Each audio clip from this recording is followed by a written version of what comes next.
So something I want to talk about is a pre-round warm-up, or what you do before you go and play.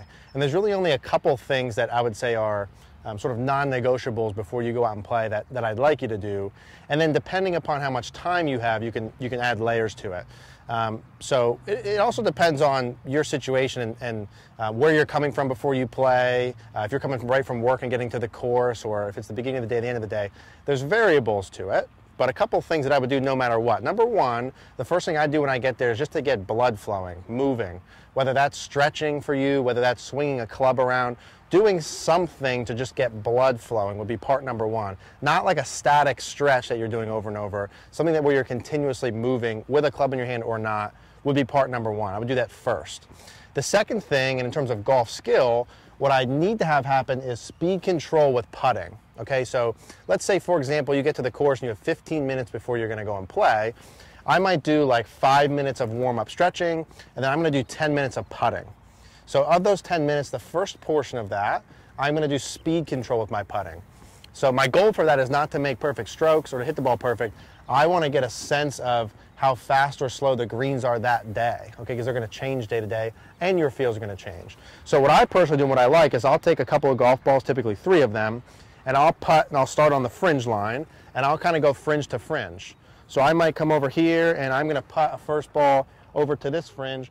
I'm not really judging myself with this. I'm just sort of getting a feel in the sense of, okay, was that a little short? Is that a little long? Was that pretty good? What did that feel like? And then I'm going to go down to this edge of the fringe down here just to kind of get a feel. Again, not really judging myself, just where am I at with my feels? That was pretty good. And then I might do one down here to the left, and I hit that down there just to get a feel. I might do that 2 or 3 rounds. If there's not people on the putting green, you can do long ones like that. If not, you can even do short range. And I'm going to do that a couple of times, maybe 5 minutes of that. And then after I go through that, right before I'm going to tee off, what I really like to do and what I suggest is to make some short putts.